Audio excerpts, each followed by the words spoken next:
You set foot on foreign soil. Only this land isn't ruled by any country or government. In this land, we celebrate music. In this land, we celebrate games. In this land, we celebrate those who compose video game music. Welcome to the VG Embassy.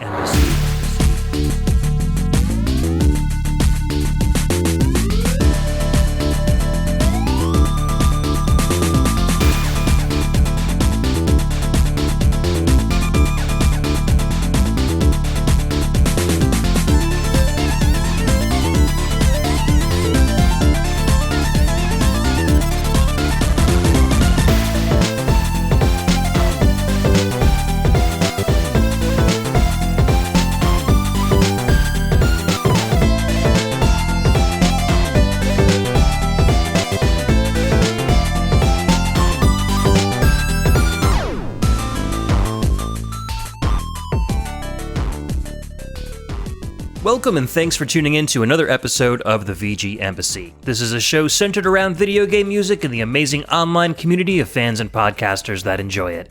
My name's Ed, and on each episode I'll take the role of Prime VGM Minister and invite a guest VG Ambassador onto the show to share with us their own video game music culture. Or I may share a part of my culture on a solo show. And it's another show that's dripping with culture today. If you all might remember, a few months back, I did a NES Memories show with my bud Cam Chiles, aka Bruce Irons of VGM cover band The Mad Gear. And Cam is back, and today we're talking about none other than the Super Nintendo. Cameron, how are you, sir? I'm great. Thanks for having me on again for some SNEStalgia. Absolutely, dude. You know, people have been overcoming so many obstacles to come on the VG Embassy. Like, when I started this show, my main worry was that I wasn't going to be able to get any guests, and that I would have to do like lots of solo shows, and like maybe once or twice every couple months I would have a guest on, and people have been literally banging down the embassy doors to come on the show. So yep. I'm so grateful for all of that, and grateful that people have like come from different states, come from different sides of the country. You are overcoming the flu to be on the show, so it really means a lot to me. So thank you so much. That's right. Hey, yeah, I'm sorry we had to push it back last time, but I'm feeling, somewhat better now. I'm at about 70%. So yeah, I'm ready to make this happen. Well, I hope that some awesome Super Nintendo tunes will help lift your spirits and your health points up a little bit. Yeah, I'm betting on it. So the other thing you got going on with the Mad Gear, you actually got some really big stuff going on with the Mad Gear. And when you contacted me, you were like, "Yeah, dude, we've got some really crazy stuff going on. I kind of want to make the PR tour of all the VGM shows to kind of promote all this amazing stuff." And I was like, "Well, what are you promoting? Like, I want to make sure that if you come on the show, it's good stuff." Mm-hmm. And then you showed me Turbo City Gaiden, and I was like, "Dude, you got to come on because we got to talk about this." So why don't you explain a little bit about what Turbo City Gaiden is, what it means to the Mad Gear, and what it means to your fans? Sure. Turbo City Gaiden is an animated series chronicling the adventures of the baddest band on the planet, which, as you may have already guessed, is the Mad Gear. It's done in a pixel art kind of style, so it's almost like an extended game cutscene, but hopefully not one that you want to skip through. There's a lot of jokes and a lot of just craziness in it, and as much as we could stuff in there. Right now, we've just completed the pilot, and it's about 11 minutes long, a little on the shorter side, but we really want to make more, so we're doing a Kickstarter to try to do like a full, 10, 12 episode season. And along with that, if people know Rob Nichols from Rhythm and Pixels show, he programmed a little mini game to go along with it, a little beat 'em up. And the idea is to have him, along with the whole Kickstarter campaign and everything, is to allow him to make more of those mini games to go along with the episodes. So it's almost like a video game in reverse, and then it's a lot of cutscene and just a little bit of game to go along with it. That's cool. Yeah, man, it's very much inspired by Saturday morning cartoons, and it's kind of like if you combine Teenage Mutant Ninja Turtles with with Streets of Rage or something, and so we're really happy with it. Yeah, Rob Nichols was actually on my last episode, so we ended up talking a lot about Turbo City Gaiden and then the game he's making in relation to it. So yeah, we already got a little bit of promotion out there. He's having a blast working with you. Good. Some other members of the VGM community are doing some stuff too, right? Like Kung Fu Carlito's doing some art for you. That's right. Yeah, he's kind of stepped in here in the kind of the last leg of our development, because it's been a long journey, and if you saw like what we have now versus what we started with, it's laughable.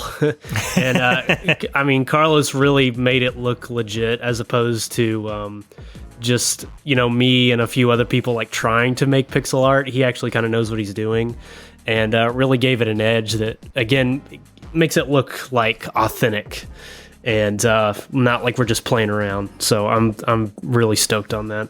Yeah, and speaking of Carlos, he is. I've commissioned him to do the cover art for our next VG Embassy episode, which is our episode 50 milestone. So I felt like I needed to get some nice community sourced artwork out there for it. So I love having this community stuff come together. Everybody's got their own talents they can contribute to this stuff. That's right, and you won't be disappointed because, again, he's amazing. Yeah, he is. And speaking of amazing, you know, I've had the honor and the privilege of kind of looking at this animated series from kind of the very start, before Carlos stepped in, and kind of seeing it come from just some bare sketches and some, you know, like, I think you sent me the script before you even had the animation going, and I kind of gave you some notes on that. So, and it's hilarious. Like, I've watched it probably 3 or 4 times now, just in various states of production, and I find myself laughing out loud every single time. So I can't wait till it gets out to the public and they can all enjoy it as much as I have. I'm glad to hear that. That really means a lot. But yeah. I mean, you're always. I mean, you know, you're one of my test people. I'm always like throwing my stuff at Ed and being like, hey,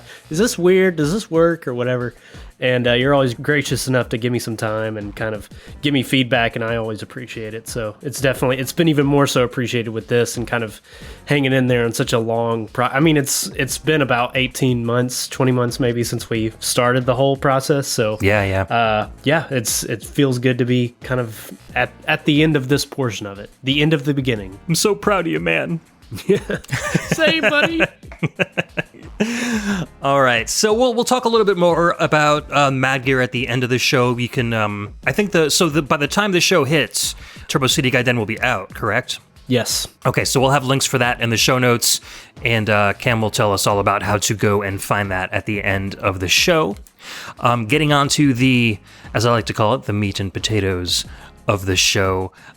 So I remember last time when we talked about the NES, and like, these are very nostalgia heavy shows. We're going to be talking about games that we played as kids, music that kind of followed us throughout our childhood and into our adulthoods. So the NES, if I recall, last time we talked about it, is the NES was always kind of there when you were a kid, right? Your older brother had it, and you kind of just grew into it as you grew up. That's exactly right. Like, you said it best. It was just always there. I remember being, you know, like 4, 3, however old, and just having Mega Man around or whatever it might have been. And that was always just part of my life. And so when the Super Nintendo came out, you were kind of more cognizant of being an actual gamer. So I feel like you probably appreciated it as soon as it launched. Same like me. Yeah.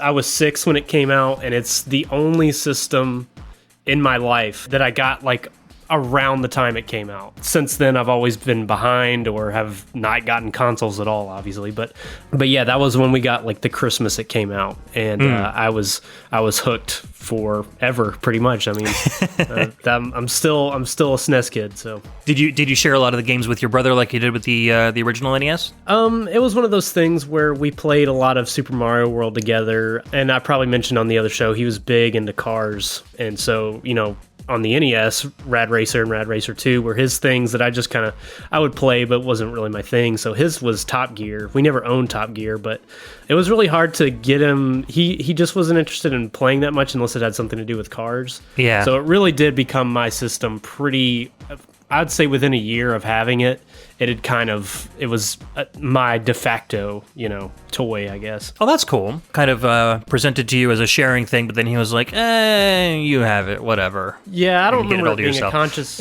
It wasn't a conscious thing at all that I remember, but I just think that's kind of how it went. I just gravitated toward games. Yeah. And him not as much, so, yeah. Cool. For me, so like I said, last episode we did together, I was much older. So I was, I think, 8 or 9 when the original NES came out. So I was, 1991. I was 11 years old, I think, when the SNES came out. And, we were subscribing to Nintendo Power. My brother and I were both really into video games. And Nintendo Power started putting out these large segments on the SNES and showing off all the different graphical capabilities. It was already out in Japan at the time, so they had all these finished games that they could show off in the magazine. And my brother and I would just sit there and read these articles and drool over it. Yep. And it was just like the best thing that ever, like, it's the Nintendo, but twice the Nintendo. So I remember showing it to my parents, the articles, and being like, look at this awesome video game system. We want this so bad. And so my parents got sick of us begging them for it, and they said, okay, so now you can start earning money towards the SNES. So they put us to work. We were child labor for like an entire year. So mowing the lawn, taking out the garbage, keeping stuff clean, blah blah blah blah blah. We would earn a certain amount per week. And by the time the launch of the SNES came around, we had earned enough money. I don't know if we actually had like an actual quantity of money that we were earning. My parents were just like, okay, you earned blah, blah, blah dollars, and we never really kept track. I just think that they figured as long as we were doing this stuff, that however amount of money we fake earned, like they would buy it for us. They were just, doing that kind of thing for us. So I remember my dad ordered it from the Sears catalog before it came out. So it got delivered to us on launch day at our house with Super Mario World and 2 controllers. So launch day evening after school, we got home and it was sitting there waiting for us. Awesome. And it was Mario World for like the next month straight, because that's the only game we had. So, and I mean, all the content in the world in that game. Yeah, it was a lot of fun. It was like, and that kind of started my trend of getting consoles on launch day. So like when the Saturn came out, I got that on launch day. When the PlayStation came out, I got that on launch day. The N64, I got that on launch day. And it just kind of continued for quite a while until I kind of lost interest in the newer, like brand new consoles and started getting more into PC gaming. But for the 8 and 16 and 32-bit eras, I was like on top of the cutting edge ever since the SNES. And I think it was because I had so much fun with the SNES on launch day and just, being the envy of all my friends for a little while, that it kind of like ingrained into my skull, that kind of like prestige of having a brand new console as soon as it comes out. So one of my favorite consoles of all time. I don't know what my favorite one would be, but the SNES is definitely like top 3 consoles ever released. What about you? Yeah, I mean, it's probably my number one. I mean, it's one of those things where I'm not going to be like, this is objectively the best system ever. Yeah. But for me, like it just is. It's got all, it just defined my taste to this day. Yeah. I mean, I just remember, having my subscription to GamePro when I was a kid, and like when the 16-bit stuff started getting phased out, like just being kind of bummed out, when you're seeing all the articles about Resident Evil and stuff. But at the same time, I wasn't motivated to like move on to the next thing. It was more bummed out because I just wanted what I had to last longer. Yeah. And I think around the time that, all that was getting revved up, PlayStation and everything, I was getting super into JRPGs, and it's just like I just wanted more of that. And of course, that's kind of what they did with the Final Fantasies and everything that came out on the later consoles. But I wanted more of what I had because it was simpler, I guess. So yeah, that was like my takeaway thing going into the mid 90s, transitioning into the later 90s, was like holding on to this gray and purple console as tightly as I could and be like, no, this one's better. And you know what? You're not the only one, because so many people our age are growing up to become indie game developers and making games that look like they should have been on the Super Nintendo, or are actually coding games for the Super Nintendo and coming out with new stuff. Yeah. So it holds such an intense place in so many people's hearts. I think everyone was kind of holding on to their SNES just as tightly as you were. And the great thing about that is so many talented people did that, and now we have all this great Super Nintendo inspired and, Super Nintendo homebrew stuff that we can enjoy as well. So what I'm waiting for is for the kids who grew up on really awful looking PS1 games, and they're like, hey, let's have a throwback to, first gen 3D games. It's already starting, man. Really? So if you go online, there are, maybe not on Steam, but like itch.io or some of those other gaming platforms, there's this burgeoning scene of like kids who grew up on Resident Evil and Silent Hill making like short horror games with PlayStation quality graphics, and some of them are like really, really accurate to what PlayStation looked like, and they do a really good job with it. So it's starting to come through, and I think more and more you're going to see those PS1 and N64 style graphics start becoming like the new retro. So just more stuff for us old folks to shake our cane at. Not enough polygons. Yeah, exactly. All right, so let's start talking about the SNES just a little bit before we start listening to some of this music. The SNES was released on August 23rd, 1991, with several launch titles, that being Super Mario World, F-Zero, Pilot Wings, Gradius 3, and SimCity. Those were all out on the same day the SNES launched.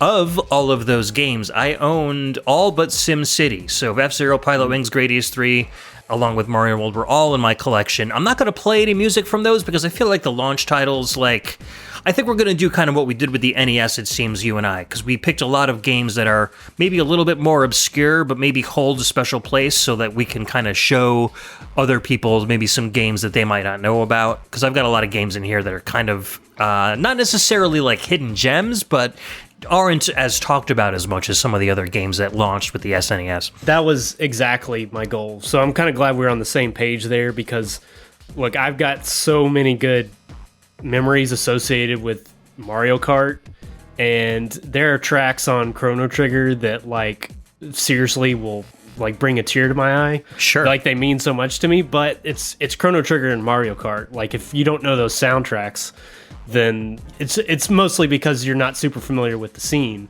So I definitely wanted to bring out some stuff that I personally have not heard people bring up on a podcast before, because obviously there's tons of little cool hidden things out there that it's always cool to share with people. So yeah, absolutely. And I was actually familiar with a couple of your picks, which was really cool, so we can share some memories about that. Speaking of which, let's move into our first track of the day. What you got for us, sir? All right, cool. This is Through the Jungle from Joe and Mac. This came out on the Super Nintendo, obviously, in 1992.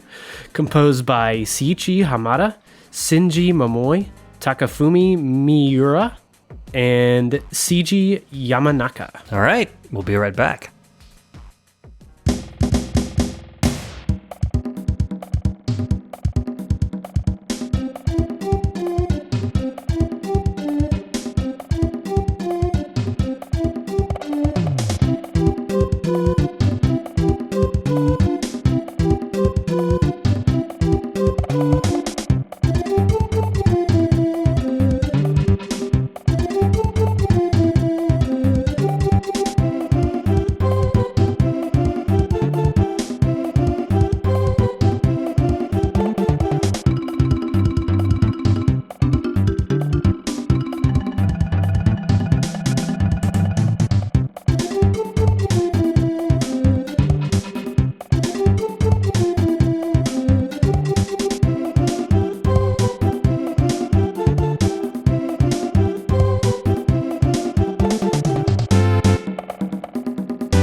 All right, that was Through the Jungle from Joe and Mac.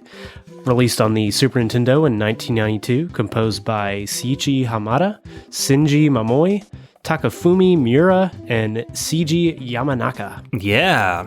A bunch of, I think some of those were the bad dudes, the Data East bad dudes, if I'm not mistaken. I didn't recognize any of the names, and then I said them out loud, and CG Momoy definitely sounds bad dude-ish. Yeah, Takafumi Miura, too, I think, worked on bad dudes and a bunch of those. No Shogo Sakai, which is always the one that I recognize. One of my favorites, for sure. So, Joe and Mac, did you own this game when you were a kid? I did. This is one that, and this guy will come up several times in this episode, I'm sure. There's a guy that lived across the street from me named Kirk, and we were both big into the Super Nintendo. I think he rented this one once, and we both just, really dug it. And I remember, I think I went on vacation with my family, and we found it at some store somewhere, and I guess found it for a reasonable price or whatever, and took it home, or as my birthday. I'm not really sure, to be honest, but I remember taking it home and be like, look what I got. We both kind of played it for a while and got pumped on it. But I was a real big fan of this one, and as a kid, I was just always called Cam. And so Cam backwards is Mac. That was one selling point for me, was there was a Mac in it. But the only bummer part about that was that you couldn't play as Mac unless you were doing 2-player. Joe had the green hair and Mac had the cool blue hair. Right. But yeah, man, it was just, I remember it being one of the first games I ever beat, ever. And again, you got to keep in mind, I'm 6 years old or something. But I just had tons of fun with it. The game has a lot of personality. It's basically, a cartoon in video game form. It's very silly, but it's just a good time. And the music goes right along with that, fits perfectly within the game, the whole caveman prehistoric theme. And to me, it's just a really great example of what the Super Nintendo sounds like when people know what they're doing, when they pick all the right samples. Mm-hmm. There's also a lot of good vocal samples in the soundtrack and some of the other tracks, and they're crystal clear.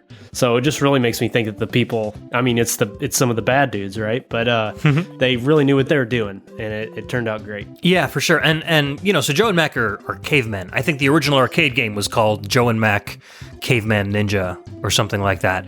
And so Joe and Mac are traveling through a prehistoric world to get their girlfriends, wives, female love interests back. And the music, like you said, the instruments are chosen really well. There's lots of pan flutes. There's lots of percussion that sounds like, bones being banged on rocks and stuff. There's a lot of reverb and echo on all the instruments, so it makes it sound like it's kind of maybe emanating out of a cave or something. They really kind of envisioned the type of environment and the time period that this music would be playing in, and really did a good job kind of recreating what they thought might be a good cartoony kind of prehistoric world. So this soundtrack was one of the ones that I recorded to tape when I rented the game. So I think I only had the game for 3 or 4 days and played it a lot and really enjoyed it, but then I also recorded the soundtrack. So when I returned the game, I would still stick this tape in my Walkman all the time and listen to the soundtrack. So I'm much, much more familiar with the soundtrack than I am with the game. And that's going back from probably 1992 when I rented the thing. So yeah, that's how much I love the music. I wanted to keep it even after I, brought the rental back. Yeah. Not a very hard game. No. I think I remember beating it, but it's got really cool cartoony graphics. The enemies, there's some giant dinosaurs that are fill up the entire screen, which was something I've never seen on a video game before this. I think they did a really good job of moving really huge sprites around in this one. Yeah, there's a lot of Bronchiosaurus. I don't know. I'm just kind of making stuff up now, but there's just a good variety of T-Rex and pterodactyl type enemies, and one that I remember being kind of a big underwater beast.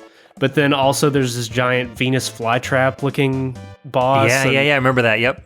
And there's just some really cool stuff. And as you get towards the end, you fight the last dino boss, and you go into it, and the end boss is a little devil, a little flying devil that's apparently possessing the dinosaurs and making them evil somehow. Mm-hmm. So I just thought that was a nice twist too. You've got all this prehistoric theme going for most of the game, and then the last boss is a little flying devil.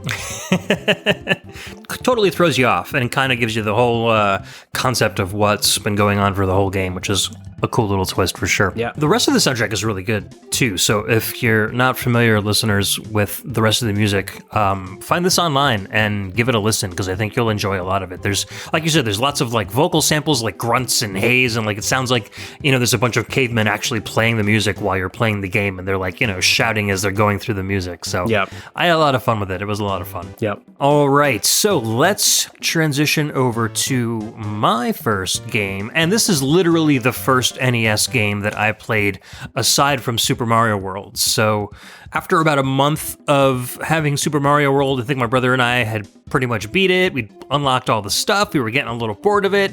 We were finally like, hey, Mom, can we go rent some other games so that we can kind of, Christmas was coming up. And we were like, so we can put some other stuff on our list to get some other Super Nintendo games. And so she brought us to one of the local video rental places. And, the SNES was so popular and there were so few games out there to buy that I think this game was the only one left on the shelf. So we had to come home with this game or come home with nothing. And it's a game I probably never would have played otherwise, but I plugged the cartridge in and turned on the system. And after hearing nothing but NES music and Super Mario World music, this tune blew me away because it sounded unlike any other video game music I've ever heard before. So we're going to listen to the title theme from the game Populous.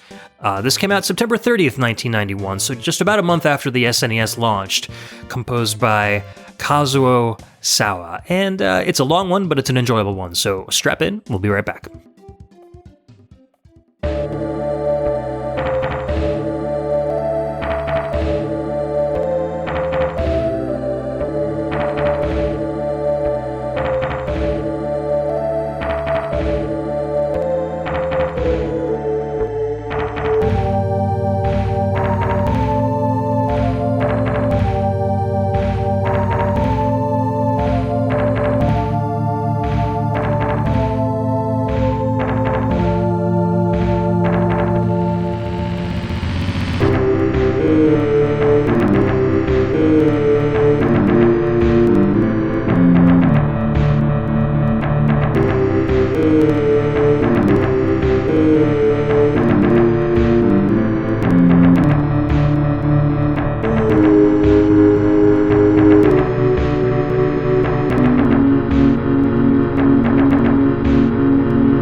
the title theme from Populous, which came out very early in the SNES life, 1991, composed by Kazuo Sawa. And yeah, so just imagine, little 11-year-old Ed used to like bouncy Mario World music, all the stuff on the original NES, and then listening to this, I was like, this sounded so mature and adult and so like dark, and just it had a quality to it that I'd never heard in any other music before.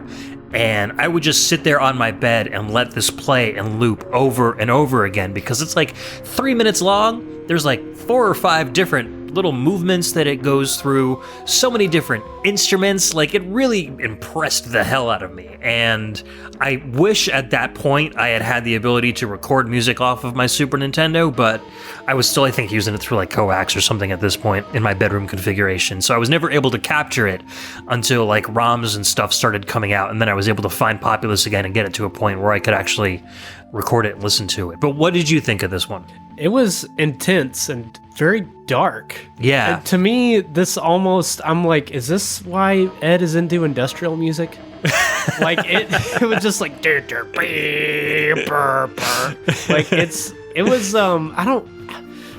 I'm trying to remember what Populous is about. Isn't it a port of a PC game, and it's sort of like SimCity, but it's more combining SimCity with like a real-time strategy or something? Yeah, it's more like it's world building, but it's not for like cities. It's literally taking a world from nothing, and I think you kind of like cultivate life, and then you have like a human population with like huts and stuff, and then you kind of get it into the medieval ages and stuff, but I don't think it ever gets beyond it. It never gets to where it's like actual modern times, if I recall, or I never got there myself. Okay. It was one of those games where, like I said, I took it home because I kind of had to. Yeah. And it wasn't really the kind of game that I was into, especially not when I was that young. Right. So I think I kind of fooled around with it a bit and never really gave it that much thought. I just kind of like used it to listen to the title screen music over and over again, and brought it back, and then probably rented some other better ones when they became available. Yeah, it's different, man.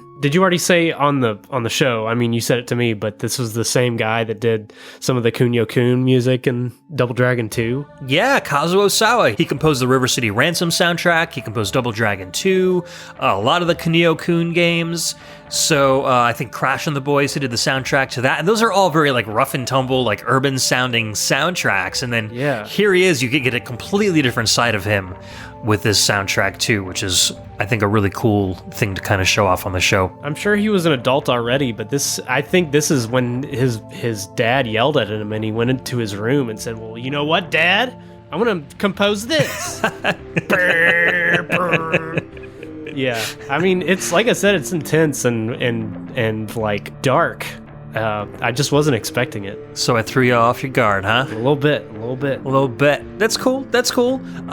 Yeah, obviously this track isn't for everybody, but I think my young malleable mind was just happy to be wrapped around this tune for a little while. Yeah. Really good use, I think, of the SNES has like a DSP, so it can take like the 8 channels and apply effects to them, unlike any other system that kind of came before it, which was really cool. So it had like reverb, and it had echo, and it had all this stuff. So I really like those like really hard-hitting percussive hits where it's like pa pa, and you get those little echoes behind it. It really makes the song feel like spacious. Like I can imagine it being played by a band in like the middle of a courtyard in like a rundown castle or something. So yeah. And side note, and kind of taking it back to Turbo City Gaiden for a second, part of the fun of making the show is doing some music for it. Like, we've been trying to do stuff it's not necessarily like, oh, it sounds like it's from an NES, or it sounds like it's from the Sega Genesis or the Super Nintendo or whatever. It's more just supposed to be gamey. And, sometimes that involves combining some elements that you would never find in real life, Yeah. But one thing that I've come across when trying to compose, with just kind of cheating and using sound fonts, to be honest.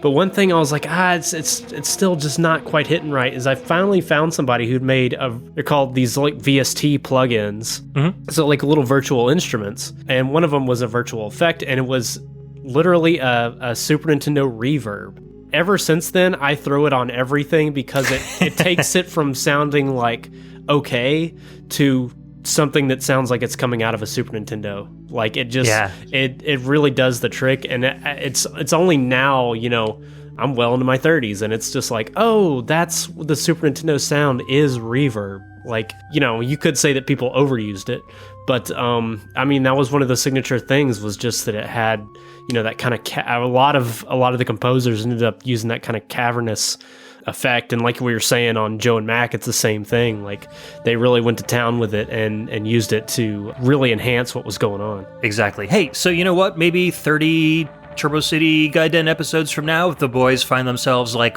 back in the caveman days somehow, you can take some inspiration from Populous and make a cool little track. There you go. Exactly. We're actually spending a lot of time in games that take place in the past, I think. So I think that is included in your next track too. What you got next? This next one is from Spanky's Quest. The track is Garden, and it was released for the Super Nintendo in 1992 and composed by Kiyohiro Sada. Cool. Let's spank it up. That doesn't sound good. We'll be right back. Yep. Let's monkey around. How about we go with that one? Let's not spank any monkeys.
All right, that was Garden from Spanky's Quest.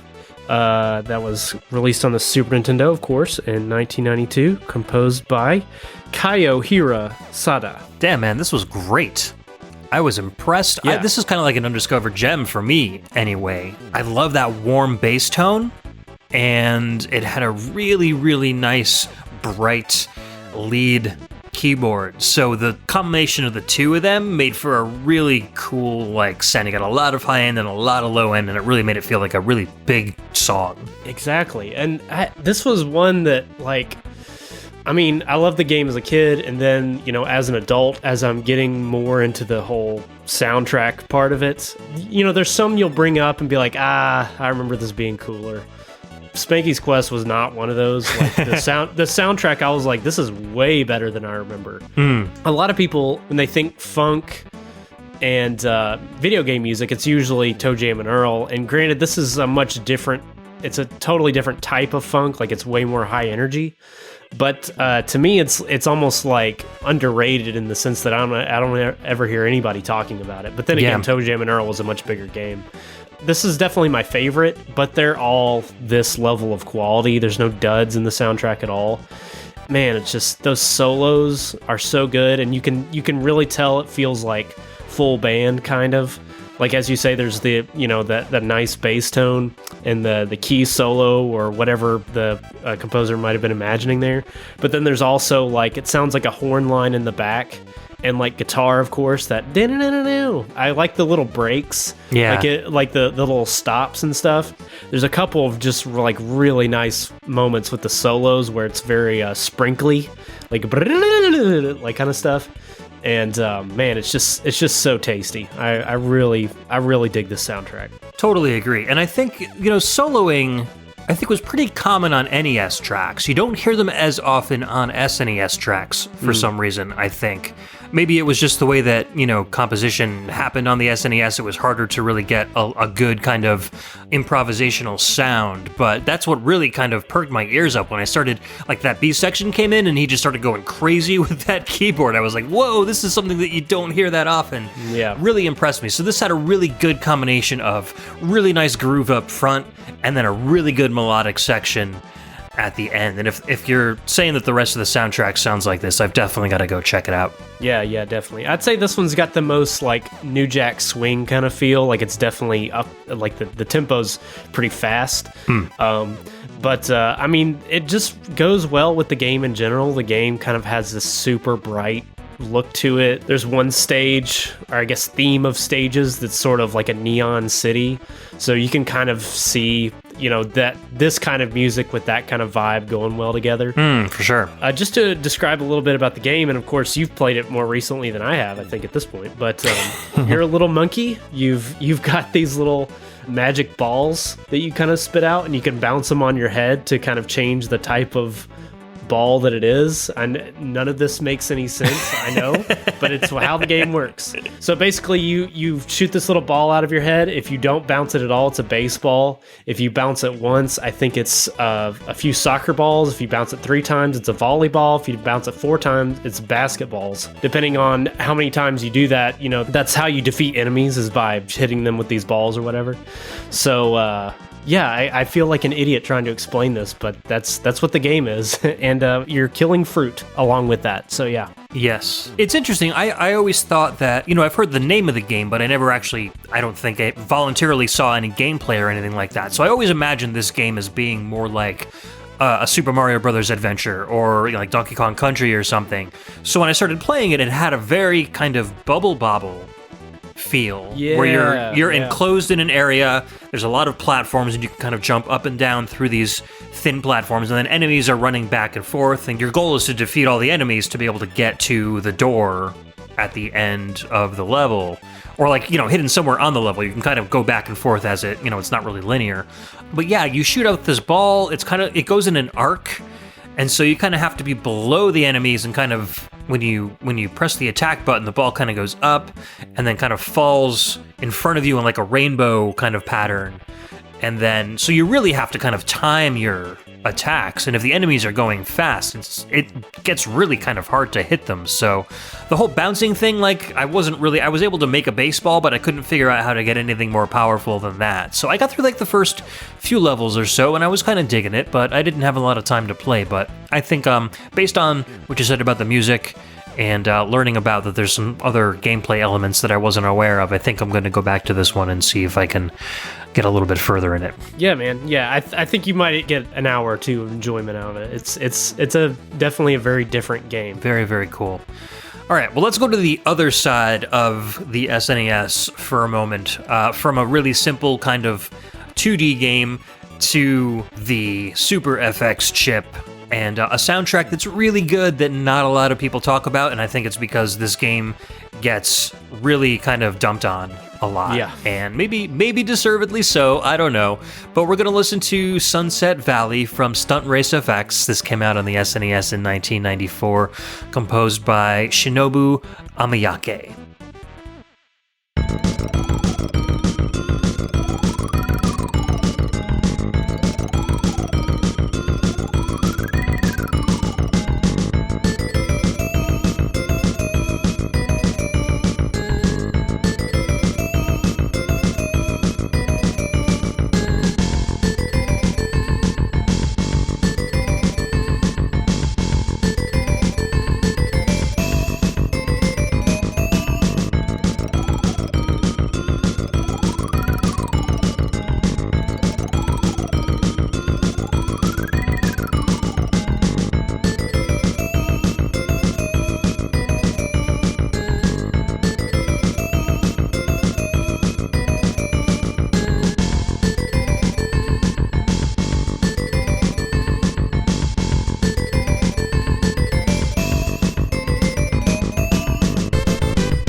You're listening to Sunset Valley from Stunt Race FX, the 1994 SNES game composed by Shinobu Amiyake. Like I said before we went into this, this is a really, really good soundtrack that a lot of people don't talk about, and I think it's because a lot of people don't like this game. So I've mentioned in the past that I had video game systems at my grandparents' house, and then I had them at home, and we had a separate collection. We never really, for some reason, brought games from home to my grandparents or brought my grandparents' games home to, we never traded back and forth for some reason. But, so this game was at my grandparents' house and stayed at my grandparents' house, so we'd only play it there. And I actually had a lot of fun with it. I don't know, it has a really, really crappy frame rate and really, really floaty physics, but for some reason, I just played it enough that I could kind of, mentally recreate the frames that were missing in my mind, and it almost seemed very smooth to me. But when I go back and play it now, it's like, oh my god, how the hell did I ever beat this game? Right. It's almost unplayable. Yeah, I mean, owning a game and spending a lot of time with it, it'll do it. Yeah, it's maybe a Stockholm syndrome kind of thing where you're like, I actually love this really awful game. That was me in Home Alone on the Super Nintendo for sure. But yeah, man, I've never played it personally. My experience with this game is basically just bad reviews on the internet. Yeah. And I'd never heard anything of the soundtrack, but I dug this. I thought it was really cool. Yeah, and one of the reasons why I originally was going to play a different track after Spanky's Quest, but I switched it to Stunt Race FX once I heard Spanky's Quest, because I feel like the instruments are very similar. Like that warm bass tone really reminded me of Stunt Race FX when I heard the Spanky's Quest tune. Yeah. I just felt like they would go well together. Yeah, you know what vibe I caught? It was Surf City, the Battletoads track. Okay. Because it's got, Surf City's got this, if I'm thinking of the right one, it's that do-do-do-do-do-do-do-do-do-do-do-do-do, but then, after it goes on this kind of dark, sort of rocking tune, and then it kind of lightens up and it goes do-do-do-do-do, do-do-do-do-do-do. Yep. Yeah, exactly. Yeah. This kind of felt like the same sort of thing where it's very dark and spindly and spidery, and then you get kind of this hopeful. I know I'm taking this too seriously because it's Stunt Race FX, but it takes on this more you can do it, man, kind of vibe. Like a positive vibe sort of thing, like a victorious sort of feel. I just thought it really worked going back and forth between the two, I get that for sure. And this one it's composed kind of uniquely too, because it actually the A section loops twice. It almost makes you think that you've listened to the whole track, and then this really nice kind of horn section in the B section comes in. And that kind of takes you back into the loop again. But yeah, that's definitely that part. I'm sure that's the part you were talking about, where it feels like it's kind of trying to lift you back up again after that kind of groovy, gritty A section there. Yes, that's exactly, because it does it a little bit on the first fake loop, I guess, but then it does it for real, towards the end of the actual loop. Yeah, I know that sounds confusing, but you just heard the track, so you know what I mean. But yeah, man, it works well for me. So Stunt Race FX is one of those games that I really wish some amateur team got together and tried to do a modern remake of, because the tracks are really fun and the physics are wonky but also a lot of fun. I just feel like if somebody could kludge this together and make it at least 30 frames per second, people would kind of maybe see what I saw in the game, after playing it for that much. So I don't know. I feel like somebody could do it at some point. Yeah, and there's at least two of my picks coming up. I guess my remaining picks that are going to fall into that category of, these could have been really good games. Hey, maybe somebody out there should just make a really nice ROM hack and make them better. Fix them up, clean them up a little bit. Because I know everybody is always working on doubling the clock speed of Star Fox and trying to get that to run better, but nobody pays attention to poor Stunt Race FX. So right, guys, we have enough Super Metroid ROM hacks. Let's work on something else now. Exactly. Let's get 3D with it for a change. Yep. So Shinobu Amiyake, I think this is the only video game soundtrack she ever composed. I was able to track down her Twitter, and her bio says she sings jazz and plays the piano. She likes to rehearse and create a floating arrangement, and she's returning from, so she lives between, I guess, Tokyo, New York, and Kyoto. So she's in the States, she's in Japan. She has a lot of live performances. She plays live at lounges all over the world, and has a bunch of commercial, like, jazz and freeform, like, fusion retail albums that you can buy and stuff. So she's actually quite a successful musician in her own right. She's not one of those people that's like, this must have just been like a side gig or something when she needed some money or had a connection and just wrote a video game soundtrack and then, went on with her musical career as it was already developing. So yeah, or went on to be an accountant or whatever. We used to call him a ninja on Pixel Tunes. Yeah, went off to be a ninja. I literally just thought of that. Yeah. Poof.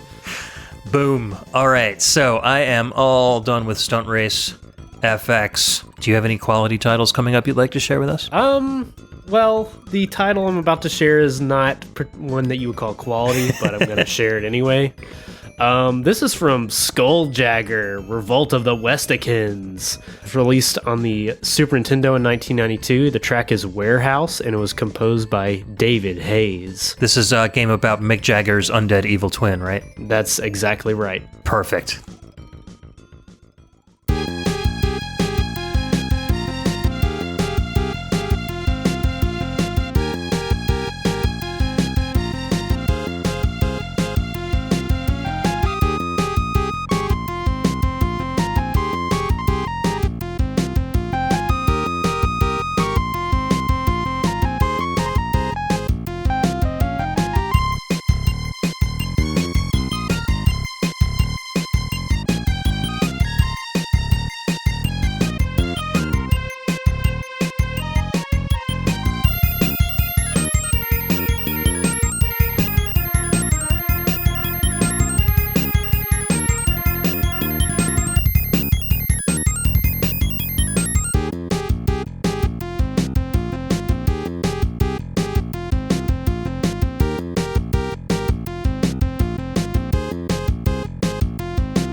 All right, that was Warehouse from Skulljagger, Revolt of the Westikins, released on the Super Nintendo in 1992, composed by David Hayes. What do you think about this one, Ed? I thought it was pretty good. So at the beginning, like the introductory, probably the first minute or so, sounded very kind of Casio keyboard demo. Yeah. To me, it was just that really kind of, it had that cadence of just, this is what I hear when I just press that demo button. Yeah. And then it went a few other cool places that I was very surprised at. And hearing those bass solos was really cool. It had some nice little, like, arpeggiated, twinkly effects in there, which kind of came out of nowhere. So I feel like maybe David Hayes didn't have the greatest access to, like, the greatest sound driver, because he wasn't doing any, like, really funky tricks or anything with the music, but I think he was just kind of doing the best with what he was given as far as hardware goes. Yes. For me, this one is all about composition versus the sound of it, because, yeah, it sounds pretty amateur. Yeah. I think like the bass tone's neat. I really like, the bass line and the bass tone I think are on point. But like, yeah, that string patch, the wah, wah, wah, like it, to me, that it sounds like bad Super Nintendo programming, because it's like, it's got that like vibrato thing on it, but the vibrato changes speed, and maybe this just always happens, but the vibrato like noticeably changes speeds depending on the note. Yeah. So it'll be like wah, wah, wah, wah, wah, wah, wah, wah, wah, wah, wah, wah. Like it just it sounds weird. But again, part of this, whole thing is like appreciating the weirdness that could come with the Super Nintendo sometime in the way that it produced music. And that's kind of how this is for me. But yeah, just I love the little do do do do do do do. Like it just feels very emotive. Feels almost like a vocal line to me. But yeah, to me it really gets kicked off with the sprinkles, the dee part. For sure.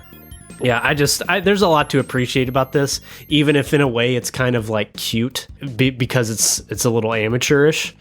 I still really appreciate it. Yeah, and I was not expecting a soundtrack like this to come from this game. Like, well, for one, this game was always one of those titles that like I've always heard about, but for some reason it always felt like it wasn't a game that I wanted to check out. Like for some reason the aesthetic of it just didn't appeal to me whatsoever. Yeah. So when I finally played it, I was really surprised to see that it was kind of I don't want to say like a generic platformer, but okay, I want to say a generic platformer. It didn't seem like there was so much going on with it. Yeah, I mean, essentially, it's just a pirate-themed action platformer. You flail a sword around very awkwardly. But I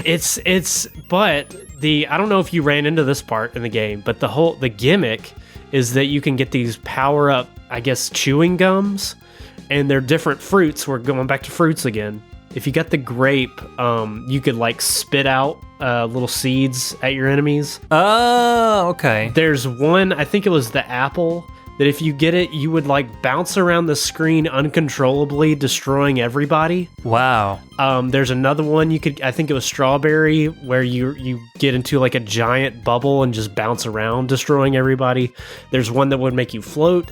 Like, again, it makes no sense in the context of a pirate game, but when you're 7 years old, like I was at the time, I thought it was great. I remember renting this one several times, and then it being one of the ones that, as I got into my teenage years, and I mentioned this on the NES show we did together, there's this place near me called Checkouts where you could buy used games. This was like one of the first ones on my list to get. It disappointed me when you play it again as a more mature person. You're like, wow, this sucks. But it could have been cool because some of the general ideas are neat. It's just the execution overall is pretty lazy and a little bit sad as far as that goes. But yeah, it reminded me a lot of the Amiga games that came out around that time. Amiga games were like famous for just being like generic white dude versus generic monsters. Like there was nothing. Yeah. The character design was completely like an afterthought, and I think they just wanted to get the levels designed and the backgrounds designed, like make it look as great as you can in screenshots, but then the gameplay itself was kind of lackluster, and this really felt like it was from that kind of era. And I don't know, was it developed? Do you know if it was developed in the US or the UK? Yeah, I don't know. I want to say it was US, but I have no idea why I want to say that. Let me look it up. So it was developed by Real Time Associates and published by American Softworks. So I'm pretty sure this was an American game. So for an American game, it was actually pretty good. You got to handicap it a little bit. Exactly, because unless it was like a first-party American game, third-party American games for the SNES were generally kind of high on the like marketing budget and kind of low on the actual game development budget. So yeah, that sounds about right. Yeah.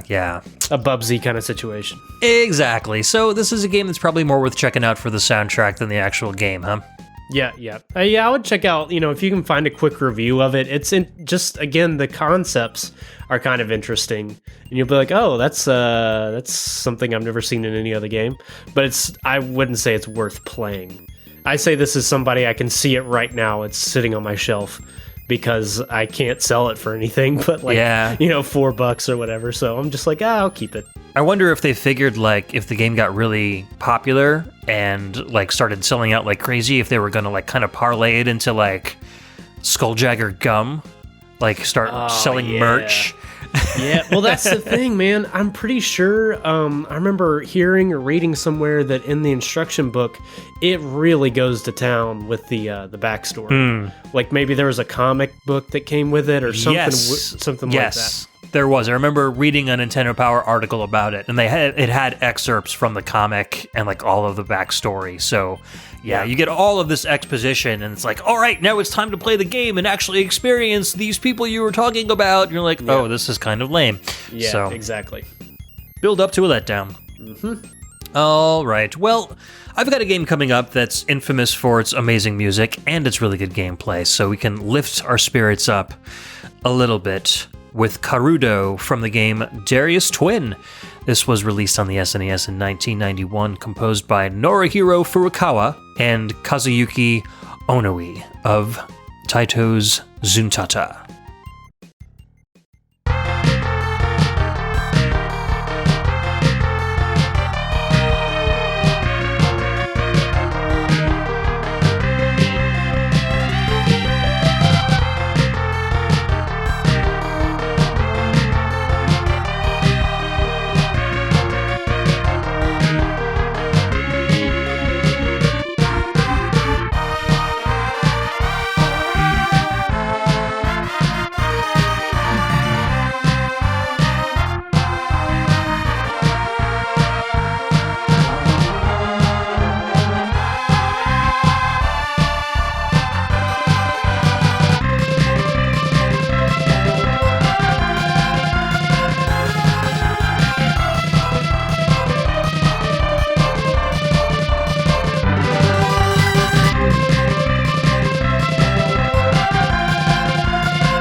Listening to Karudo from Darius Twin. This came out in 1991 on our system of the day, the SNES, composed by Norihiro Furukawa and Kazuyuki Onoe from the band Zuntata, which was Taito's in-house music creation factory. And you only get to be in Zuntata if you are an accomplished composer. And I think there's some composition chops going in to this particular track. What did you think of it? My comment immediately after we came back was that's the most Super Nintendo sounding thing ever. Like just the horns. There, I couldn't place where else I've heard that bass tone, that burr, burr, burr, but like it sounded very familiar. Man, it was a nice, triumphant, shmuppy kind of track, which is exactly what you would want, you know? Yeah, for sure. I mean, the first part of this song really throws me off because I'm pretty sure it's 4/4, but it's got that kind of like that weird, like off-tempo snare hit that really makes it sound like it's like an off-time signature. And then it rolls into the second two parts, which are definitely like standard time. But I don't know, it goes from weird to like anime, like cartoon girl anime, like outro sequence to like Falcom JDK RPG heroic sequence. It's got these three distinct parts and they all flow into each other really, really well. So I really love this soundtrack. This was another story very similar to Joe and Mac, where I rented the game, and the first thing I would do whenever I rented a game, I would bring it home, I would look in the options menu to see if there was a sound test. If there was a sound test, I would immediately just, boom, record all the music, wait for it to loop twice, fade it out, go to the next one. Before I even play the game, I'd be recording the soundtrack just in case it was really good, and then play the game. And of course, I really loved this game. I really loved the music. When I had to return it, I had the soundtrack to listen to, and then I think I ended up putting it on my Christmas or birthday list somewhere and ended up owning the game. So this is one of those games where it was like every note of every song in this soundtrack is just burned into my brain, and I can just kind of hum every single song for you just by, playing me the first couple notes of them. So yeah, it's got a really interesting kind of sound to it. It's got some really kind of screechy, overdriven guitars on a lot of the tunes. There's virtually not a lot of percussion at all. It's just a snare sound and a kick sound. There's no hi-hats, there's no toms. So some really interesting composition choices. They really relied heavily on, I think, the synths and the bass to do the majority of the music work. Yeah. I mean, it works really well, though. So as far as the game goes, is it notorious for slowdown like a lot of the Super Nintendo shmups, or does it work pretty well? Believe it or not, it's really well done. It's a two-player simultaneous game, which is why they called it Darius Twin, which was kind of strange for the Darius series. Usually the cabinets, I think, were only one player, but this just happened to be a two-player simultaneous one. And even with two players on the screen and everybody shooting fully powered up weapons, I don't remember much slowdown at all, if any. It definitely was a lot better than Super R-Type and Gradius 3. And for being a 1991 game, right near the launch of the SNES, I was really surprised at how smooth this game played, with just as much going on the screen as a lot of the other shmups out there that were kind of terrible for slowdown. Yeah. So you got to hand it to Taito for their programming skills. And Zuntata. I love this game. If you haven't played it, check it out, especially if you're a shmup fan. It is a lot of fun, really huge robot fish bosses, which the Darius series is famous for, and there's still Darius games coming out nowadays, so it's been going on well nigh, I think, almost 35 years of Darius at this point, so this was one of the earlier ones. You got a flying game coming up next, right? Yeah. This is a shmup if you hate speed and fun. Okay, good. I'm being overly harsh, but it is kind of the truth. No, because this was one of the games that I had not played, and when you put it on the sheet for the show, I was like, all right, I'll check this one out. And 20 minutes into it, I was like, what the hell am I doing? I'm just running into the ground over and over again. It's brutal. This is, out of all my games, this is the only one that I reviewed for the show, because I was like, I don't know, let's give it another shot. Nope, still unplayable. So this is the main theme from Wings 2 Aces High for the Super Nintendo, released in 1992, composed by Ed's boy George Sanger, my boy, and David Warhol. Here we go.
That was main theme from Wings 2 Aces High, released for the Super Nintendo in 1992, composed by George Sanger and David Warhol.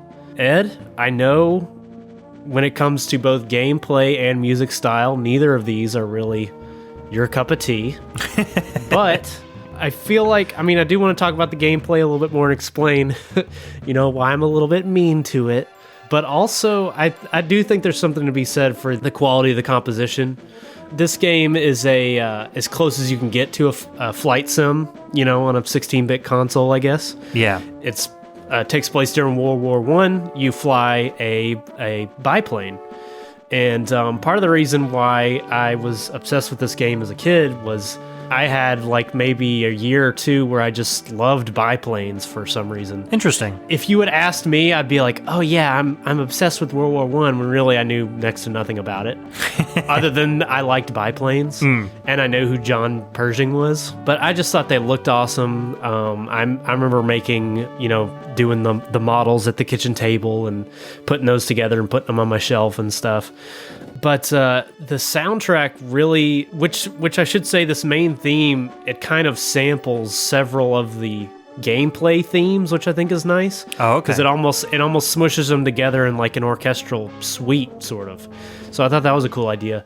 But it really does evoke just the feeling of flying. And I was actually thinking about it and how somebody, some of your other guests, maybe like Bedroth or somebody, might be able to tell you what this draws inspiration from. Because I feel like to get that nice flight feeling, with a symphonic score, I feel like it probably is referencing something specific. Does that make sense? Yeah, I feel like, there's a lot of really slow, sweeping notes that kind of bend upward. There's a lot of those kind of tropes that you would get for flying music that I think George Sanger used to great effect in this song. Also, speaking of George Sanger, this is a totally different side of him. This goes very far to show off how talented he is as a composer, because, we're talking about, at least on the show on VG Embassy, we've talked about Funhouse and Maniac Mansion, and those songs all sound very similar to each other. It's a very kind of trademark, George Sanger sound, but then you get something like this, and this is literally you would never know that this was him if somebody didn't jump out and say, hey, this is Sanger's work. You know what I mean? Yeah. That's what we're doing. We're saying, hey. This is George. Yeah. It's the fat man. Yeah, exactly. He's singing. But yeah, to your point, yeah, Funhouse and Maniac Mansion are ripping guitar driven surf rock insanity. Stuff. Yeah. Yep. Yeah, and it's great. And this, like you say, it's just nothing like it. And I was super surprised too. I couldn't believe it. Yeah, I think he took a lot of inspiration from film and maybe even some World War I. They had dogfight movies, black and white dogfight movies.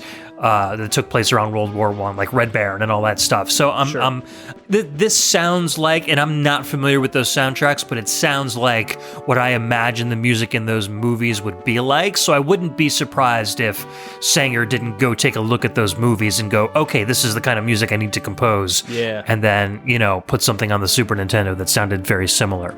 Right.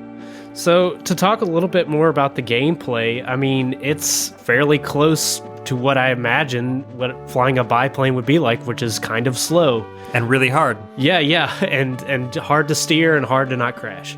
It's easy to stall the plane, especially, you can upgrade your pilot skills, as you complete missions. But early on, you have to be super careful, because if you, climb too fast with the plane, it'll stall out and you're dead. It's crazy. Yep. But I'm sure you also noticed when you crash, it's not just oh, here's your next life. It's no, you killed this soldier. Here's a portrait of him in the clouds, and here's some sad music to let you know you killed this man. Thanks a lot. And another really fun little thing about it is that it's, I guess, just all told from the point of view of the British.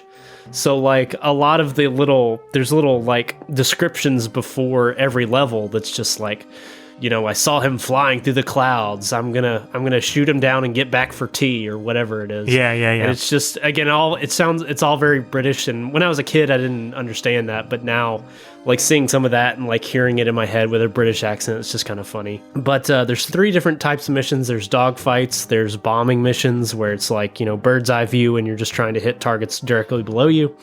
And then there's the god-awful strafing missions where you're essentially flying way too fast and trying to machine gun a target on the ground. And those, it is so easy to just die. That's the one I was dying over and over. Like the first strafing mission was ridiculous.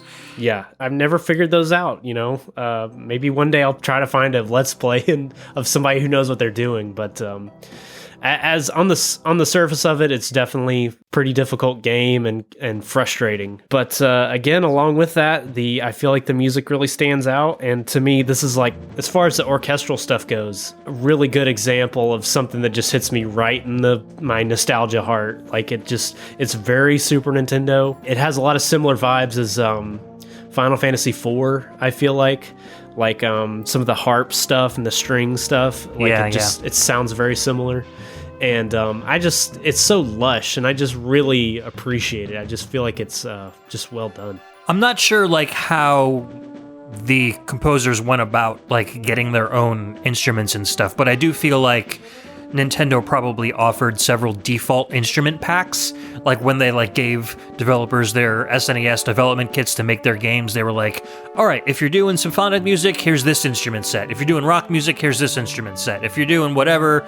And so a lot of developers just kind of used the same sounds for their games. And I think this was definitely like that kind of quote unquote default symphonic music instrument set, because you hear these kind of instruments. Like you can hear this instrument like at the end, those helicopter scenes at the end of like Pilot Wings, and a whole bunch of other Nintendo developed earlier games with symphonic sounds. You hear these instruments, so it's neat to hear them arranged by someone who isn't from Nintendo and has a different set of talents like George Sanger did. So yeah, pretty cool. Yep.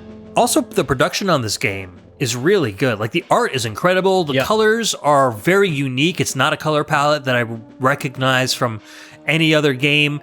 It uses very large sprites with really good use of Mode 7 scaling and graphics. And so when you're flying, you're like, it feels very three-dimensional, which was, I think, really hard to pull off even in Mode 7 games on the SNES. So I think if they had done a little more playtesting with fun rather than realism for this game, it could have really gone a lot farther than it actually ended up doing. Yeah, I agree. I think another big flaw is in the dogfight mode. I mean, again, like you're saying, the pixel art is all great. Like it looks amazing.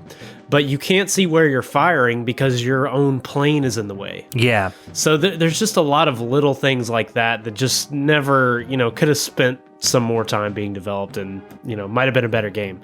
So that's what I was, getting at with, both this and Skulljagger. It's like, it's never going to happen, but it's cool to think about somebody getting a hold of these and making them into good games. And I'm sure there are other World War I biplane simulators out there that are heads and tails above this one. So you can kind of... Right. If you squint hard enough, you can consider it a spiritual sequel. Yeah, there you go. All right, ready to move on to our next track? Let's do it. All right, so we are getting into the later section of my SNES nostalgia. So, me being a super big gamer geek, my first job was working at Funko Land. I had a little bit of expendable cash, was still super into video games.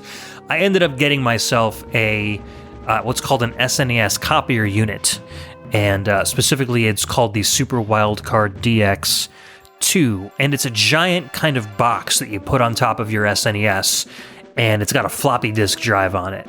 And so you can copy SNES games to floppy disks. You could have downloaded ROMs from the internet. I mean, back then this was like when internet was basically only dial-up, but you could take those ROMs, put them on the floppy, stick them in your SNES, and play them.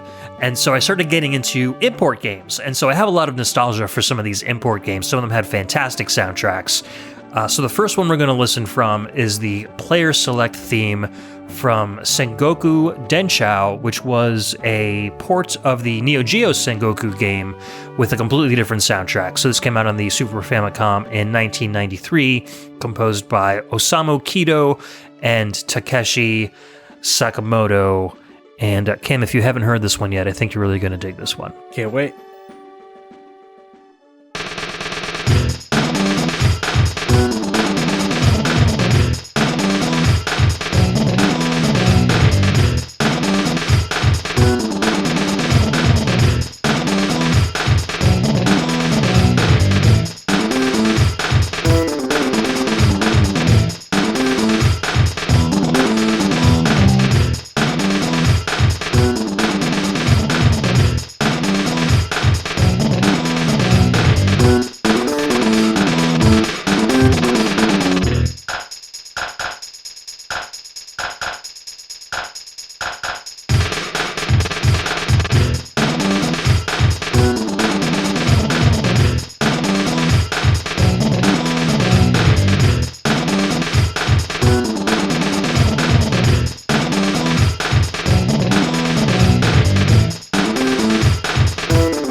That was Player Select from Sengoku Denshou, released on the Super Famicom in 1993, composed by Osamu Kido and Takeshi Sakamoto. A little aside, up until like last week, I could have sworn that this game had been released in the US as well. I had no idea that it was a Japanese-only game because it's all in English. All the menus are in English, the storyline is in English, so I was like, oh man, I thought everybody knew about this game, and I guess nobody knows about this game. So, really interesting soundtrack. It's got kind of equal parts, very ambient Japanese traditional music with shamisen and kotos, and the other half is this really kind of rockin', urban, hip-hop, groovy bass stuff like you're hearing right now. Player Select, I feel, does so very much with so little. It's just this super awesome bass groove that kind of builds up and builds up and builds up, and then you get this really cool kind of drum breakdown and goes back into the loop again. I used to sit on the Player Select screen and just listen to this loop over and over and over again. What'd you think of it, Cam? We were talking about reverb earlier. This is Reverb City, man. It really works too. And very true. I agree with what you're saying. Like it's super simple, but it works really well. Especially, I don't know if the rest of the game has a very similar aesthetic as the title screen I was looking at while it was playing. But it just seems to have a really cool look. Like I'm really curious as to what's the game is like. So it's a 2-player beat 'em up / hack and slash game. So side scrolling, like, similar to Final Fight. So like the soundtrack is kind of split between traditional Japanese and kind of like the urban stuff. So is the game. So you are 2 guys just fighting down the street. You're fighting thugs, and then you get some like energy orbs, and then you turn into supernatural samurai kabukis, and you beam up into the clouds, and in the clouds there's like shrines and like pagodas and all this traditional Japanese stuff, and you start fighting traditional Japanese monsters, and then you fight the boss, and then you beam back down to earth and kind of do the whole thing all over again. So each stage is kind of split between modern day, like inner city gritty stuff, and then very fanciful Japanese folklore and legendary stuff. So it's really cool. The game is kind of slow, especially compared to the Neo Geo port, but it's a really kind of unique and fun game with a really good soundtrack. And like I said, I thought that it was an American release, so I felt like other people would be familiar with this game, but now I feel like I'm kind of showing off a really cool bass groove from a game that not many people might not know about. But I think you'd really enjoy playing this one yourself, Cam. Yeah, it sounds very interesting. The first thing I thought of was Power Rangers, which is maybe a bit dumb, but no, it's similar. Yeah. Well, in the sense that, like, you know, halfway through the Power Rangers levels, you morph or whatever. So it's not, you don't go to a different setting or anything, but it's like you have different abilities and, you know, strength and everything. So it reminded me of that in that way. It sounds pretty awesome, really.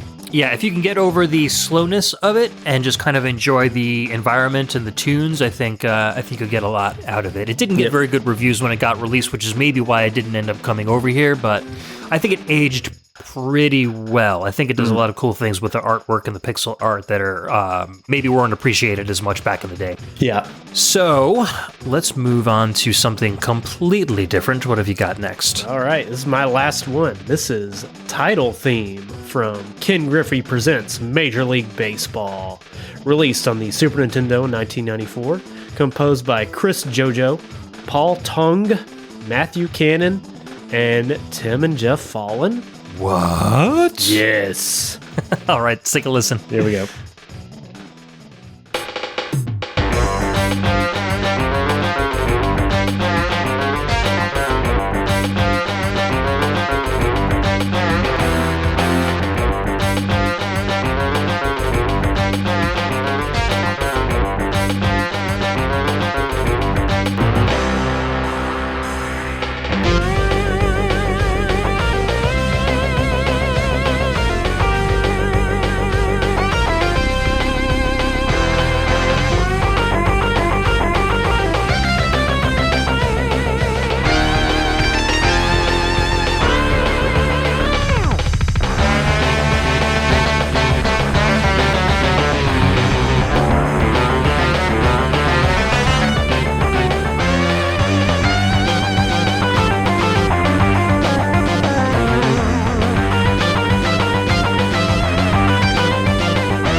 All right, that was the title theme from Ken Griffey Jr. presents, not Senior, presents Major League Baseball for the Super Nintendo, released in 1994.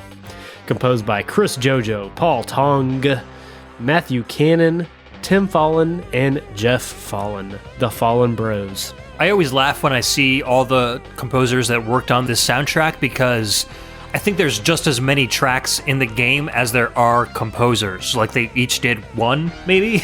It's really interesting. Yes. Well, I think in the case of Ken Griffey, there are actually fewer tracks than there are composers. Because there's a title theme, there's a gameplay theme, and I think an ending theme. Yep. And I think that's literally it. And the other tracks are just like the national anthem. Right, the national anthem and a couple of like dun dun dun dun dun dun, like the little organ, baseball organ stuff. Yeah. I mean, Tim Fallon might have written the national anthem. I'm not sure. He's pretty good. You never know.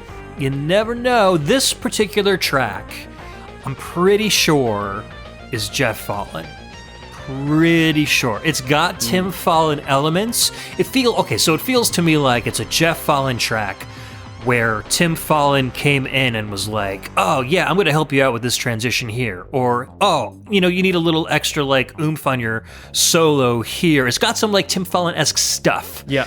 But most of it's Jeff. Right. To me, it and I don't mean this in a bad way because I absolutely love this track, but it sounds like somebody doing a Tim impression. Which is Jeff, basically. but doing a really good one. And yeah, like, exactly. Pulling it off in such a way that like it feels a little more, and again, I don't mean this in a bad way either. It feels a little more organized than a normal Tim Fallen joint because like it feels more like an homage than a parody, basically. Right. It feels more linear. Yes. Whereas a lot of Tim stuff takes a lot of weird turns, and again, I mean that in a good way, just because that's his brain. I remember a couple of years ago, maybe longer than that, but when I kind of rediscovered this soundtrack, I remember bringing it into, it might have been the Pixel Tunes Radio Facebook group or something, and just coming in and just kind of wanting to stir the pot a little bit and being like, this is better than Spider-Man versus X-Men. And honestly, I do like it better than that theme. Although you could say it's not really comparable because we're not even sure how involved Tim Fallen was with it.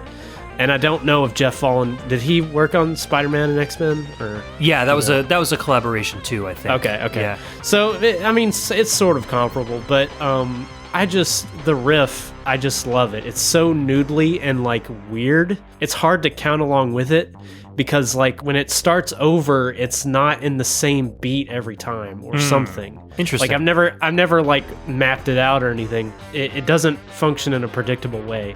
And then just all the guitar soloing is like just in a good way, the most like generic, make your dad angry 90s guitar wailing. Right. And I just love it. Like it sounds so good. The samples they use for this were just super on point. It really works well with the game and everything. I think it's great. Yeah, and the gameplay theme in this game was definitely written by Tim. Okay. There's no doubt about it. It feels like just a cast off from the Spider-Man X-Men soundtrack. They're almost identical in terms of like tone and instrumentation. So that's the only reason why I feel like this one isn't, because it's sonically very, very different. Like Tim never used those really gritty kind of da da da da da da da da like that guitar tone.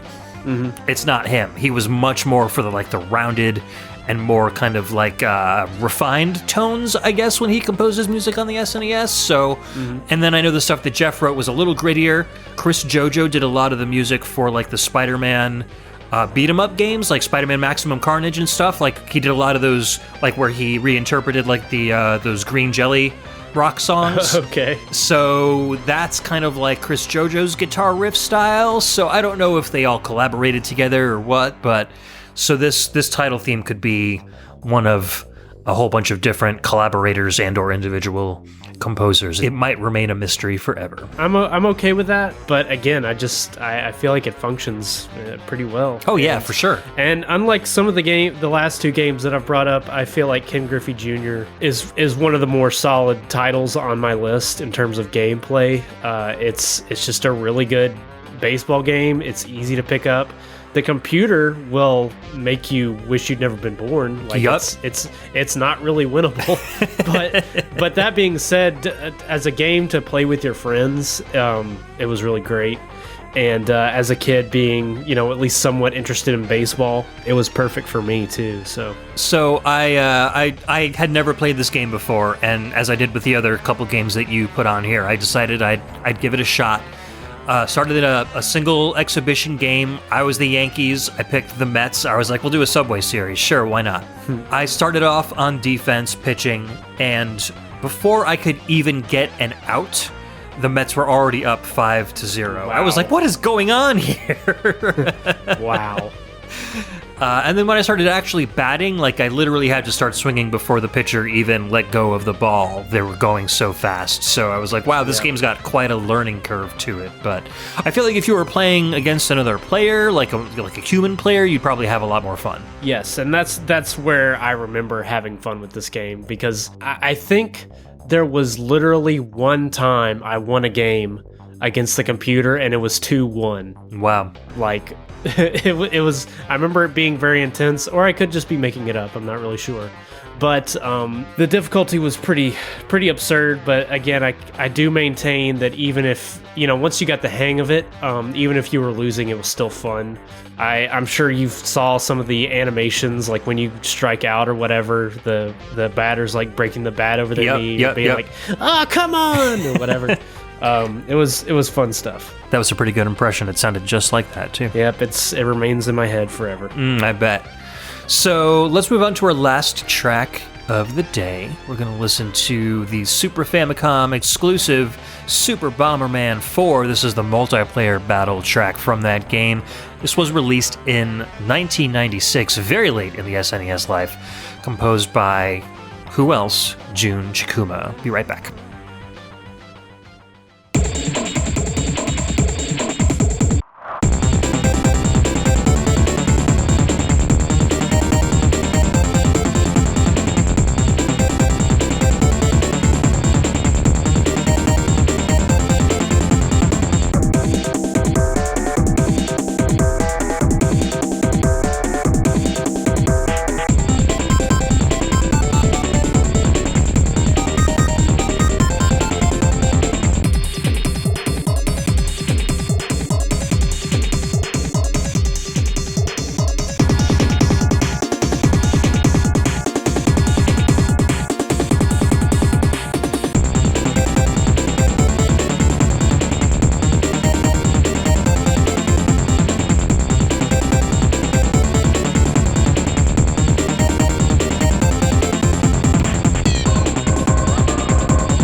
That was Multiplayer Battle from Super Bomberman 4, released exclusively on the Super Famicom in 1996, composed by Bomberman Queen Jun Chikuma. And I don't care what you say, which Bomberman on the Super Nintendo or Super Famicom is the best.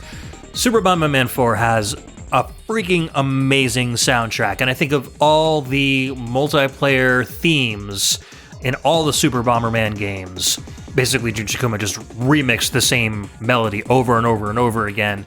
Super Bomberman 4 has hands down the best one of all of them. It's got this like breakbeat, very Euro house sound to it. She really mixes in these very chiptune sounds. She's using really long samples here, and I know that the Super Famicom, Super Nintendo didn't have a lot of, it had only like 48 kilobytes worth of memory space for each individual song, so I don't know how the heck she fit all this sound into one little space, but this song just blows me away every time I hear it. That's actually what I was going to ask, was whether stuff, something, if it sounds, square wavy or whatever, if it's a sample or if the Super Nintendo had some way to produce that like on its own. But it's all samples, like literally all samples. All samples. The SNES sound chip could not produce any tones on its own without a sample being loaded into one of its channels. Yeah, I mean, there's a lot going on in the track, but it's like you would get a Streets of Rage vibe. And then it started to sound like Mortal Kombat for a second. You got a little It's true. It felt like chaos, which is kind of, I haven't played a ton of Bomberman, but I know enough about it to know that the multiplayer is chaos. Yes. So really works towards that. Yeah, and I had the 5-player multi-adapter from Hudson from my Super Famicom, so we would gather a whole bunch of friends over. We'd all sit around the TV and just play Bomberman until like 3 o'clock in the morning and just have an absolute blast.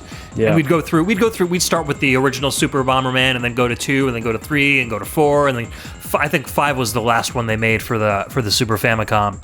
I think 3 always was our favorite as far as the multiplayer battles went, but everybody always loved the soundtrack from 4 the best. I don't know, I think Jun Chikuma did all of them, but for some reason on 4 she just had it nailed down, and everything just sounded so good. So there's a lot of Super Bomberman stuff on the Super Nintendo. If you haven't played it and you're a Bomberman fan, go check out, I think Super Bomberman 3, 4, and 5 never made it to the States. So find the ROMs, get a repro cart, use your EverDrive, whatever, but there's a lot of really good Bomberman stuff out there that you might not have played yet, and especially if you've got a lot of friends and a lot of beers, you'll have a lot of fun. Yeah, that Super Bomberman is just not something I ever checked out for whatever reason, so I don't know. Maybe there'll be an opportunity in the future, especially with a daughter coming up. Yeah, for sure. I mean, it's something to get little kids into. You can start them off on little tiny bombs, and then they'll grow up to be a big bomb and blow up the entire screen. Yeah, you're a little bomber girl, but one day you're going to be a bomber woman. Exactly. And just bombing all your problems away. Just blossom into a huge nuclear explosion. That warms my heart. Boom. In such a way that it is, it could kill me. Yes. So speaking of heartwarming explosions that can kill you, we're coming to the end of the show. I know everybody's so sad about that, but we have some more stuff to talk about as far as the Mad Gear goes. So I know there's Turbo City Gaiden. Any new music coming up from the band itself? Yeah, we're always trying to be semi-regular with getting live covers out that we do here at the house. Next, we got Emerald Hill Zone from Sonic 2. Cool. So that's our cash-in. We occasionally got to do those ones that everybody knows. And I will say that it turned out pretty good. It kind of sounds like a Japanese fusion band. Cool. If they were, the Mad Gear. So that one will hopefully come out here in the next, sometime in March probably. And so the best way to keep up on all that, as well as Turbo City Gaiden, is youtube.com/The Mad Gear. We're easy to find on Facebook, just, The Mad Gear, and then on Twitter and Instagram as Mad Gear Band. And then we have a site that kind of corrals everything. That's madgearband.com. It's in a lovely late 90s obnoxious GIF-heavy style. So even if you just want a good chuckle, go hit up madgearband.com. The Kickstarter, when it goes live, because we're recording this a little bit early, will be at kickstarter.com/projects/The Mad Gear. Even if that address is not 100% correct, I'm sure you can easily find it by just Googling Kickstarter and Turbo City Gaiden. We'll have the right one in the show notes as well, so just take a look at those. Yes, very cool. Ed, am I leaving anything out? Let's see. I don't know. We didn't talk about hanging out at MagFest. Oh, yeah. Which was awesome. Yeah, that was amazing. We finally got to meet. And I finally also got to meet a bunch of other people from the scene that I'm hesitant to start naming people because I'm afraid I would leave somebody out. But I do it too. Yeah, I mean, obviously the big ones being Pernell and Rob, and I met the Brueggemans from the Marcato Brothers podcast, and Carlos from Heroes 3, who we were talking about earlier, doing the pixel art. Cameron Werma. I mean, it was really something else, and I hope I didn't weird people out by hugging them for too long, but I felt like it was necessary, so no apologies. That was like one of my favorite parts of the trip when we first got there. Cam Werma and I were walking around texting you, trying to figure out like where we could finally meet. And then just seeing you come down the escalator, and I was like, he's really here, it's so cool. And then just the big, 2-minute long bro hug was like the best moment of the entire trip. So yeah, well, it's one of those things. It was a long time coming to meet you and all those other people, and it really meant a lot. So it was great. It's kind of hard to put into words how great it was. Yeah, agreed. And I can't wait to do it again too. I know you might not be able to make it up this coming year, but I'm gonna try my best. Yeah, man. I mean, now that I've experienced it, it's kind of like, well, can I do this every year? And part of me is like, no, I'm in my mid-30s. Because physically it was not easy, and of course I know you didn't stay quite as long, but I was like, well, I'm gonna make this crazy drive. I've got to stay longer, but I don't know, man. Maybe it does need to be just a one-day thing for me because, I'm not 19 anymore. That's for sure. Yeah. See, I did the one night thing, and it was very exhausting driving so much, there and back on successive days. So next time we're going to stay a little bit longer. And also I'm at that stage where my kids are a lot older and they can kind of take care of themselves. Right. So it's not like putting my wife out if I'm gone for a couple days. So I know with a younger kid, that's a lot more difficult. So a little bit. So yeah, there's that. It's amazing that there are so many VGM kind of gathering points all over the country that people can kind of meet and hang out and do cool stuff. MagFest, MagWest. We're going to do some more stuff. I think Rob and Pernell are going to be coming up to Retro World Expo in Hartford in late September. So we got that going at the end of the year. So very cool stuff. And of course, we all communicate over the web and hang out.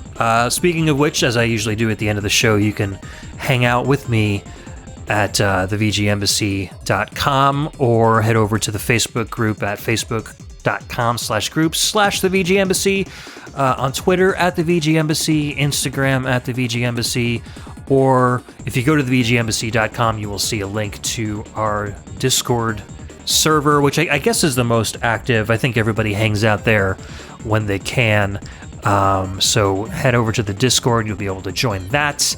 And also our Patreon page, patreon.com/thevgembassy, where you can join and find out how you can participate in our lovely little show and get some actual bonus episodes every month as well. So there's that. Any bonuses for Kickstarter patrons for the Turbo City Guide and stuff? Oh yeah. There's some stuff. So I mean, we've got kind of the rewards you would kind of expect. We'll do a thank you video for anybody that does $5 or more.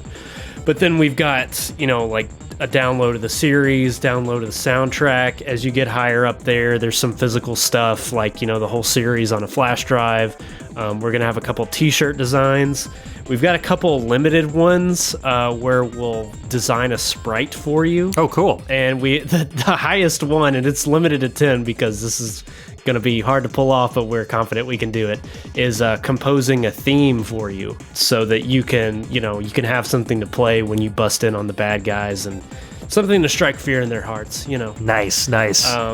So yeah, we're still making that as the absolute best we can, because we want to make sure that people are getting something for their money and that it's a good return. Excellent. And that's the key to a good Kickstarter, is that you want to make sure that people feel appreciated, and I'm sure they will be. Yep. Give them something that only you can give them, and that's what we're trying to do here. Exactly. And speaking of appreciation, part of my Patreon patron rewards is thanking my patrons at the end of every show. And so I shall do that now at our Taurus level. I'd like to thank a little guy named Cam Chiles. A little guy. I don't know where I come up with that. A little guy. A.K.A. Bruce Irons of the Mad Gear Band. Michael Bridgewater from the Forever Sound Version podcast. Donovan Orofino. Chris Murray, and Mr. Bedroth. Our VG emissaries, Chris Myers, John Jekyll, a.k.a. Mixix Master, Ben the Dyad Dishman from The Dyad Presents, a VGM podcast, Chris Steenerson from the VG Jam podcast, Jordan Worma from the Table to Stage podcast, and David Parrish. Our audio attaché members, Cameron Worma, Carlos from the Heroes 3 podcast, Scott McElhone, and Dan Lawton.